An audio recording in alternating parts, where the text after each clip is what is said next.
Is Oakland as bad as the media makes it out to be? Let's talk about the 7 worst things about Oakland. Come on.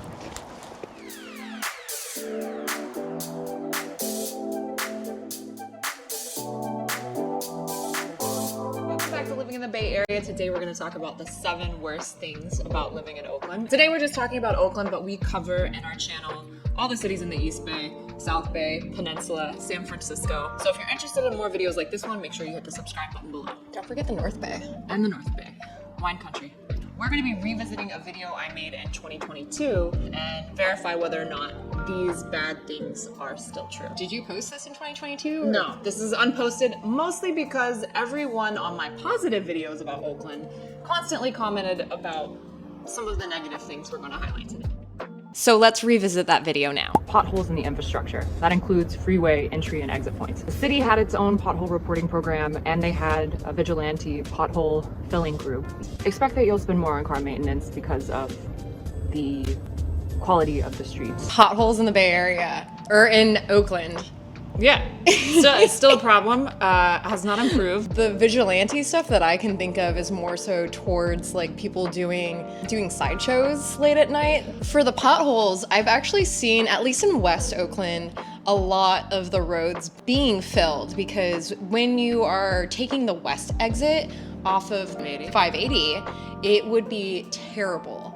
There would be potholes left and right, and you would have to avoid them. Mm-hmm. There used to be this really terrible dip. If you were exiting off of West Grand, you would have to avoid the 3rd lane as much as possible. Okay, so there have been some improvements, but I'm gonna add, I live in the Piedmont-Oakland border, mm-hmm. and there are residents who are highlighting with spray paint the places to avoid. So there's certain streets where I feel like I'm playing a game of Mario Kart. Or they'll put the cones too. They'll put the cones too. So they'll be so deep. There's a pothole reporting program. Oakland 311 is a universal fix this now, well, fix this in 12 months number.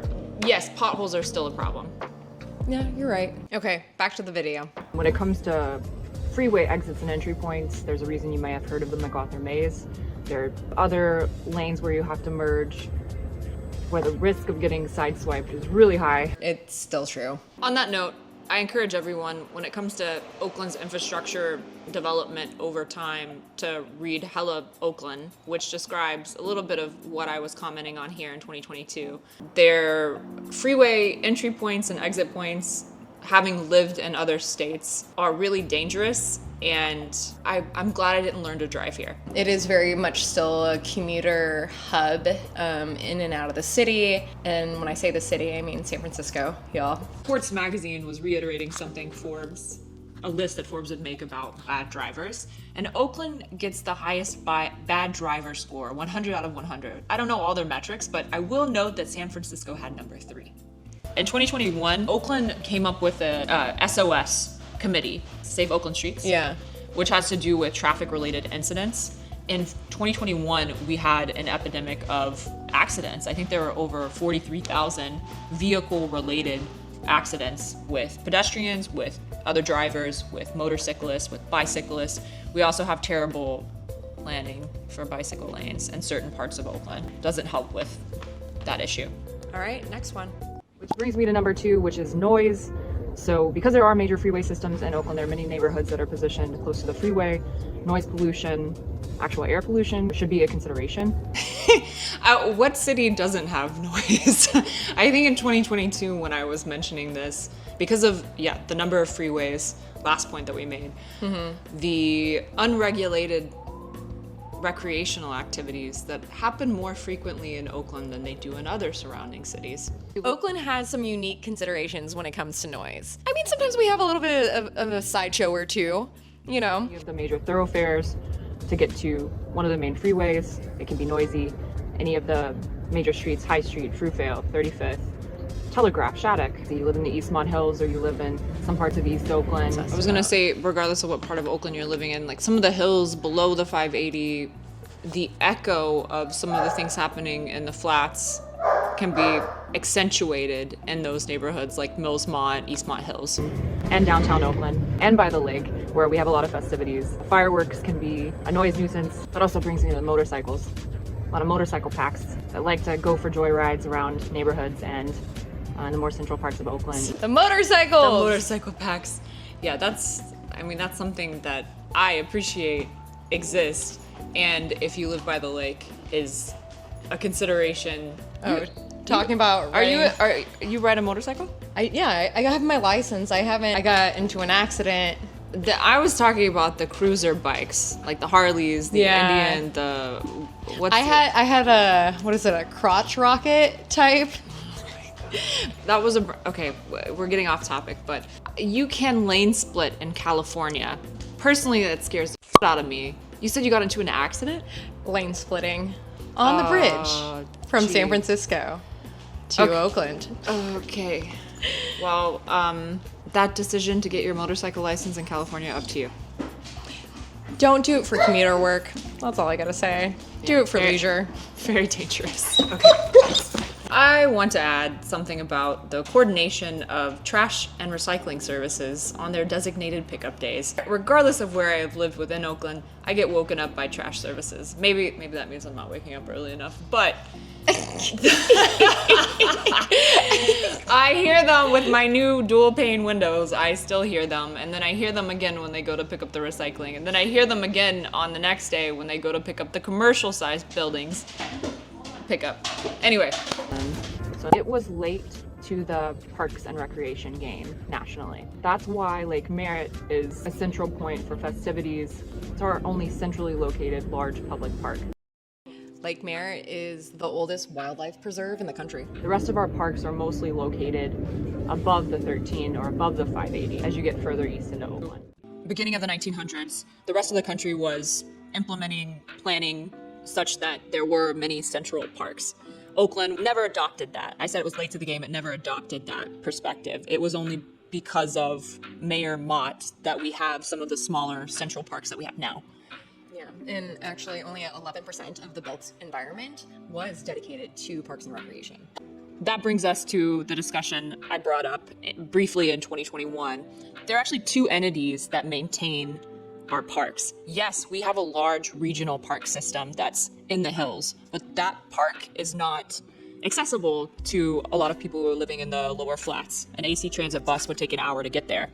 So those larger regional parks are maintained by East Bay Regional Parks, while the smaller flatland parks are maintained by the City Works Department. There are some nonprofits. I believe one of them is called Tribe. There are some nonprofits such as Tribe and the Oakland Parks Foundation, I'll put the link here, that are helping City Works maintain and improve our existing small, flat parks. Even the parks that are closer to the hills that are maintained by City Works get more attention because people know to call 311 to report some of the blight. What I'm about to bring up is unfortunate and brings us to another negative about Oakland, and that's the unhoused population crisis, a humanitarian crisis. And it's sort of a negative feedback loop when it comes to these flatland parks. They might not have been maintained and therefore not utilized in the past, so folks don't even know whom to call when it comes to maintenance. So those parks have been neglected over time, but thankfully we have some of these organizations. So one thing I didn't mention in the 2022 video is underutilized parks. One of their unique problems is also the illegal dumping that's happening all over the city, but especially in these unused parks. And just abundance of trash, and unfortunately it's still an issue today. Well, right here on the exit of San Pablo Ave as well, it's a common dumping ground, and people just leave stuff everywhere. Yeah. There needs to be more accountability too with some of these dumping services. The City Works Department can't keep up with all of these problems at once, so luckily we have these nonprofits that are helping at least with the park aspect. So that leads us to the next topic. There is a goose poop problem and lots of rats. They come out as soon as the sun goes down. And raccoons, which I'm sure you can expect in most cities. Animal control is probably last on the list of issues that the Oakland City Council and government is set to address. We do have a lot of nonprofit organizations and a separate organization that partners with the city to actively clean up Lake Merritt. The animals and the waste they create. As a side note, we don't have a program like New York City where they release the hounds for the rats. I don't think we have any kind of organized. They are all over the place, and that's just something that people are afraid of, but they're just kind of minding their own business. Well, I mean, if you have big dogs, it's not a problem. But if you have smaller animals, You it like is. this one? And I would say, I have encountered more raccoons in Piedmont and around Piedmont and Piedmont Avenue than I have in anywhere else in Oakland. And that's because raccoons have really good taste in food. They know where it's at. Number 5, as you might have guessed, the cost of living is a con. Oakland is still one of the more affordable cities in the East Bay when looking at median home prices and looking at median rental prices. But when comparing to other cities in the United States, Oakland is very expensive. This is still true. The cost of living compared to other East Bay cities and other Bay Area cities is more affordable when you look at median home prices and median rents. With the exception of Richmond and El Sobrante. Okay, those are the two. Those are actually cheaper when it comes to single family homes. There are a lot more condos and townhomes in the marina in Richmond, but there has been some price depreciation over the last 2 years there especially. In 2024, in October, the median price of a single family home was $860,000, which is $200,000 lower than the median price in October 2023. Of course, there are other factors such as neighborhood, square footage, bed bath count. I mean, because of higher interest rates, and we won't get into that in this video. We'll get into that in some upcoming videos, but that's been some of what has caused, and one factor that has caused price depreciation in certain neighborhoods of Oakland, which is affecting the median price that I quoted for single family homes in October 2024. Rent is, I believe, stabilized over the last 6 months in 2024. There are definitely a lot of build-to-lease buildings that have promotional move-in rates because of the number of vacancies. There's Brooklyn Basin. Did you tour Brooklyn Basin? I did. I have seen a decrease in pricing because there is a lot more rental inventory. If you're going and looking for 3 or 4 bedrooms, it's going to be well over 5. In 5 some or of the 6. neighborhoods that we've highlighted as Yeah. the top Oakland neighborhoods, like Rockridge, Crocker Highlands, ones that are, even though Oakland school system's a lottery system, but are in the zones of the more highly ranked elementary and middle schools, you're going to be paying $5,600 for a 3-bedroom, 2-bath in Crocker Highlands. You'd be lucky to find something under $5,000 in those areas. I have seen studio and 1-bedroom apartments for under $2,000 in recent months. And I would say that's comparable to like 2020 prices. Yeah, because I think there's been some rental depreciation. Just speaking with some of the rental concierge services for single family homes and condos, apartment buildings, the anecdotal evidence that I have for that as well is it's been more difficult to rent out single family homes, especially for shorter term periods at the 2021, 2022, 2023 rental rates. Oakland has long had the highest city transfer tax. City transfer tax for Oakland is no longer it doesn't have the highest city transfer tax. It's still $15 for every $1,000. So in $1 million house, you're paying $15,000 in closing costs split between the buyer and seller when you close on a property each time that you sell the property. Its property tax base assessment percentage is higher than some of the surrounding cities. In addition to that, there are many propositions that get passed. The cost of those propositions is passed on to homeowners, so there are high fixed tax rate assessments on top of that. In addition, there are point of sale ordinances that require certain work to be done for the property to be sold to another party. So either the seller or the buyer covers that, but things like having the sidewalk repaired, having the sewer lateral repaired. What else are we forgetting about? Sales tax. High sales tax. There's high marijuana tax on top of that sales tax. We still have a high sales tax. It's 10.25%. I think that's the same as it was a few years ago, but we have all these lovely things like inflation contributing to the cost of living. Really curious what the city's revenue from parking tickets alone is in one month. They'll ticket you for anything. So one reason the cost of housing is so high is because of inventory. Wouldn't say there's necessarily a lot of NIMBYism in Oakland, but Oakland charges high development impact fees for new construction. For new units that are built, I think they're up to $30,000 per unit. This is why ADUs and converting a single family home into a multi-unit is a solution to avoid those development impact fees. Where that money has gone brings us to the next topic. The city's development impact fees were intended to build more affordable housing and also put funds towards our houselessness issue. I haven't seen much new development for moderate income and low income housing. That said, anytime I make a video about Oakland, folks want to comment on 2 things. That's our houselessness issue and crime. I do want to note on Wood Street, the homeless encampment has been and cleaned up, and 80% agreed. I don't know what happened to the other 20%, but 80% of the folks who were occupying the Wood Street encampment agreed to be placed in a new affordable housing development. I have seen notifications from SAHA, Satellite Affordable Housing Authority, about new developments throughout the Bay, not necessarily in Oakland, but a few were in East Oakland. And I know there was just a couple of days ago an approval for the conversion of, I believe, Eastmont Mall into an affordable and moderate income housing development. So that's great. all right, now we're going to be getting into the topic that everybody likes to talk about in regards to Oakland. Regarding crime, Oakland is one of the largest cities in the East Bay, geographically speaking. So just like any urban center, crime varies block to block. Yeah, just like any city, crime varies block to block. But I think one of the complaints about crime in recent years is that it hasn't been localized to certain neighborhoods and certain blocks. We've seen it everywhere. Petty theft, retail crime, carjackings, bipping, other forms of larceny, people being carjacked in the hills. Yeah, houses being broken into. Yeah, houses being broken into. So crime has been less localized than it has been in the past. The crime index, well, actually, let's see what I said in 2021. The National Crime Index is lower compared to Oakland's crime index. And I encourage you to do your own due diligence when investigating living in any new area. Yes, it's true that in the past couple of years, there were news sources that were reporting that violent crime had increased in Oakland during the shelter-in-place timeline. And petty crimes happen everywhere. Do not leave anything visible in your car. That's true for other urban centers in the East Bay and in the Bay Area. Yes, Oakland's crime index has, I think for a long time, at least the last decade, been higher than the national average. There is a correlation between what's happening with the economy and what's happening with crime in every city. So I could cite an increase in the crime index for surrounding cities like Berkeley and likely San Leandro. One positive development, we could say, with the city of Oakland in regards to crime prevention is they have allocated a separate budget or category for crime prevention. And it's called the Violence Prevention Fund. When we were talking about property taxes and some of the measures that are passed, this was one that passed, I believe, in 2021. And for a $450,000 property, it means you're contributing an extra $133 a year. That budget, unfortunately, is only 1.1% of our total budget. That leads us to the next topic. 7, the way the city is managed.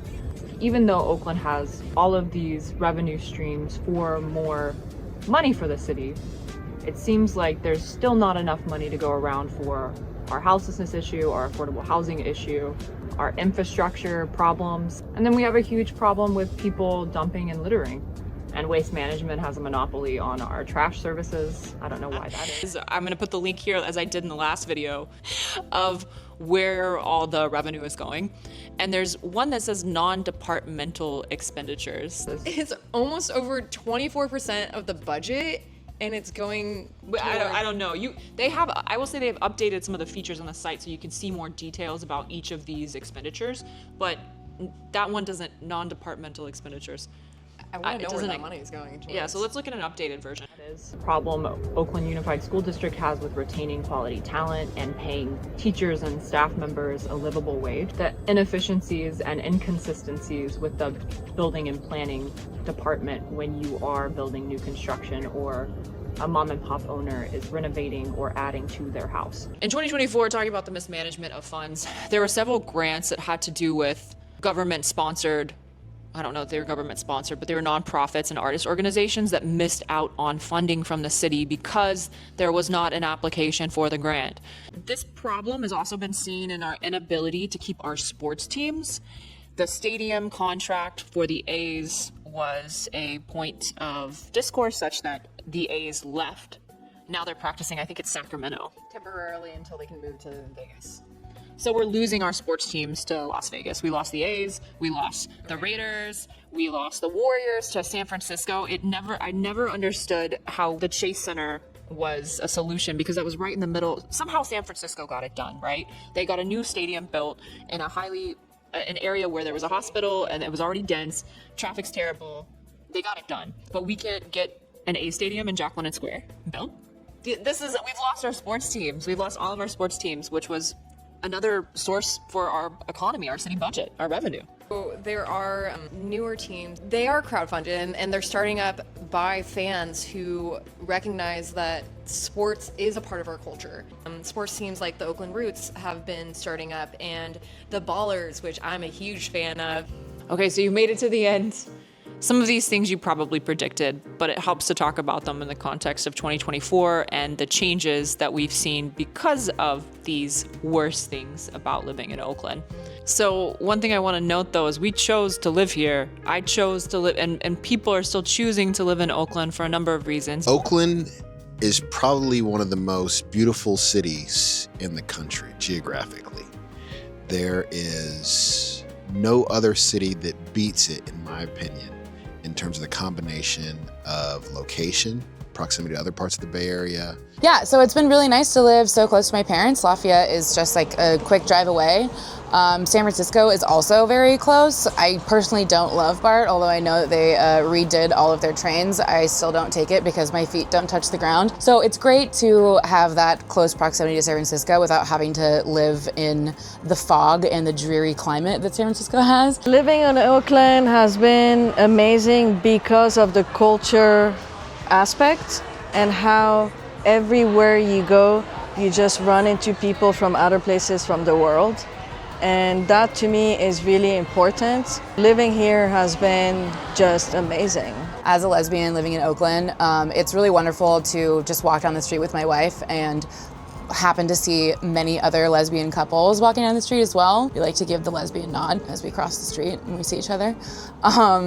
You have objectively some of the best weather in the world, year round. You want to go hiking, mountain biking, connect with nature. If you move to Oakland, maybe you'll meet my freaky dogs, Gonzo and Kidget.